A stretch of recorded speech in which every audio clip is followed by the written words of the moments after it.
In the deep cliffs of the Moonrock Mountains, there lived a colony of bats.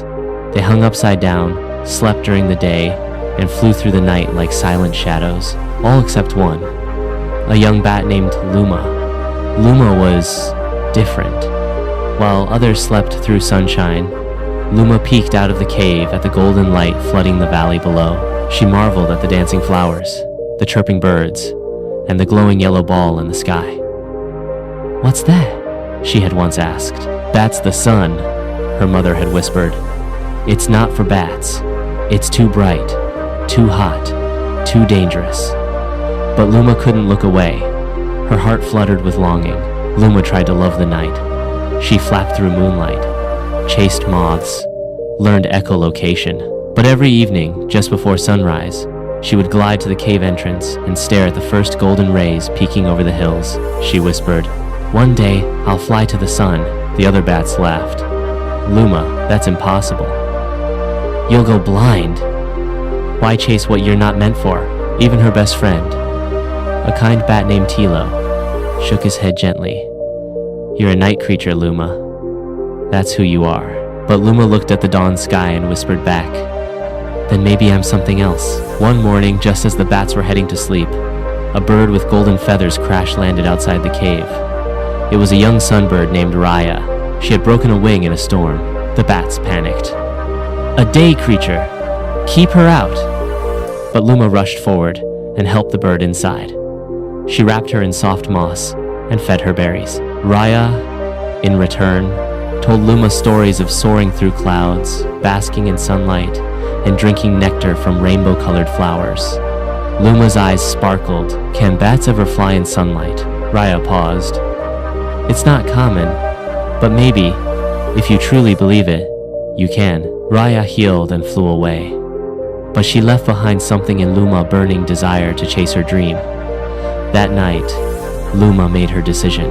She flapped to the center of the bat colony and announced, "I'm leaving. I'm going to fly in the sunlight. I want to see what's out there." Gasps. "You'll burn. You'll be eaten. You'll never survive." But Luma stood firm. Tilo approached with teary eyes. "You're really going?" She nodded. "I have to know who I am." And before the moon dipped, she flew, alone. As the sky lightened, Luma found a tree on a hilltop and landed just in time to watch the sunrise. Her eyes widened as gold spilled across the land. It was more beautiful than she imagined. The warmth tingled her wings. The light sparkled in her fur, but it also hurt. Her eyes stung. Her skin burned slightly. Still, she smiled. "This is what I came for." She found a shaded grove to rest. And so began her new life, flying at dusk, resting under leaves, and learning how to balance the sun and her nature. Luma met day creatures she never imagined. She danced with butterflies, learned stories from turtles, played tag with squirrels, and each taught her something. "How do you stay so bright?" she asked a sunflower. "By turning to the sun," it answered. "How do you leap so far?" she asked a frog. "By trusting where I land," he replied. Luma's wings grew stronger, her heart even stronger. And soon, she wasn't just chasing the sun. She was glowing from within. One hot afternoon, smoke filled the air. A wildfire had broken out in the valley. Birds screamed, deer ran, trees crackled. Luma, hidden beneath a fern, watched in horror. Suddenly she heard squeaks. She flew toward the sound and found a nest of baby birds, trapped in a bush surrounded by smoke. Their mother was gone. Luma didn't think twice. She swooped through ash, grabbed two in her claws, and carried them to safety. Again and again, when the firemen came, they saw something incredible. A bat, in broad daylight, saving baby birds from a fire. News of the bat spread quickly. Raya returned and chirped proudly. "That's my friend." Squirrels, birds, and even humans spoke of the bat who dared to fly in the sun. One child named a stuffed toy after her, but Luma didn't care about fame. She was just glad the chicks were safe. Later that evening, Tilo appeared, his wings tired, eyes wide.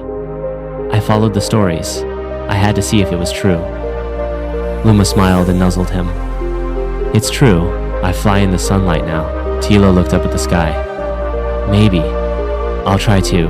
One cool dusk, Luma returned to Moonrock Cave. The bats gathered, staring at her golden-tinged fur and sun-sparked wings. They whispered, "Is it really her? She looks brighter." Luma bowed her head. "I'm still a bat, but now I also chase the light." Elder bats approached, and to everyone's surprise, one said, "Maybe we were wrong to fear the sun." Tilo stepped beside her and smiled.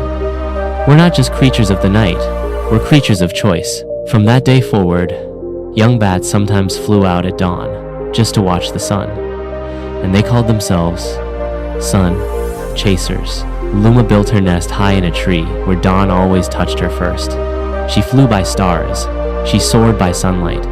She showed others that limits could be lifted, and though she was still small, still quiet, she became a legend. They say if you ever see a bat flit by your window during sunrise, don't be afraid. It might be Luma, reminding the world, you don't have to fit the sky you're born under. You can fly to the one that calls your name.